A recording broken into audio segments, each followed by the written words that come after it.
the things that you think solopreneurs or entrepreneurs, small business owners would be doing right now. So I'm wondering if, by example, you can give us a couple of those, and also make a few other statements about the ways that the economy, which you say hates us, has beautiful blind spots that we should become aware of.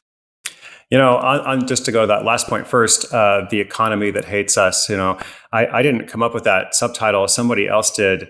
And at first I was like, how do I feel about that? And I started sending it around to a few people. I'm like, what do you think about this? And it was very resonant. A lot of people were like, this is how people feel now. Like people do feel that there is a certain unfairness, out there, that some things are inaccessible to them or they are excluded, as I said. And I want, everything I do to be inclusive, right? So it's like, how can we help people succeed or help people thrive in that situation where they're either, objectively or just their perception is that, they are excluded. So if we go then to, that system of average, and you mentioned how like society and corporations, they build systems because that's how, large societies and corporations exist, and thrive. That's true.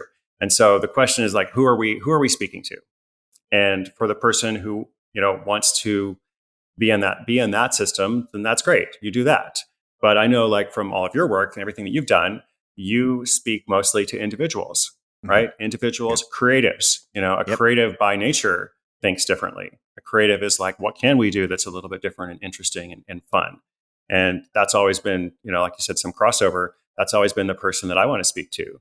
The person who maybe does feel a little bit lonely or alone, or just feels like there's something I want that's different than what everybody else wants. So, one, is that okay? How can I feel affirmed? How can I feel like, it's acceptable, even beneficial for me to pursue that? And then two, once I, have that, how do I do it? Right? How do I actually do it? And in terms of other examples, I really like the story of Miss Excel. Have you heard of Miss Excel? She's big on TikTok and other streaming platforms. This is the only person you've said so far that I've actually heard of. Yeah, exactly. Yeah. Well, Miss Excel is, she is selling Microsoft Excel, spreadsheet courses and tutorials and such.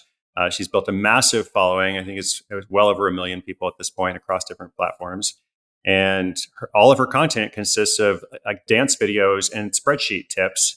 And she has monetized this to hundreds of thousands of dollars a month, which is really crazy. So that's where the scale comes in, because it's funny, in the $100 startup, I wrote this other book like more than 10 years ago. I actually profiled this guy in India who was like the original Microsoft Office influencer. And he had created this blog of spreadsheet tips, and he was making like $100,000 a year. And at the time I was like, that's incredible. That's truly, fantastic. But now, because of the scale of technologies and platforms, Miss Excel, has kind of taken the crown of the Microsoft Office, influencer category. And even though it's interesting and different and creative with the twists and all that, what she is doing actually, business-wise, isn't that strange. Business-wise, she is providing a solution to a problem. There's lots of office workers that spend hours a day using spreadsheets or databases, other tools.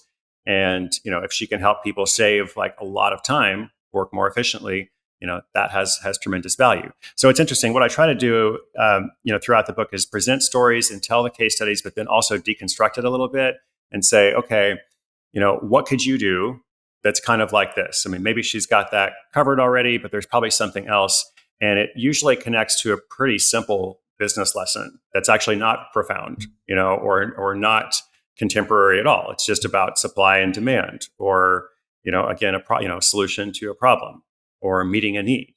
And so, that's something that's been around forever. It's just, how do we adapt that in the modern economy? And not just now, but then, as you were saying before, like, how do we, use it to prepare for what's to come?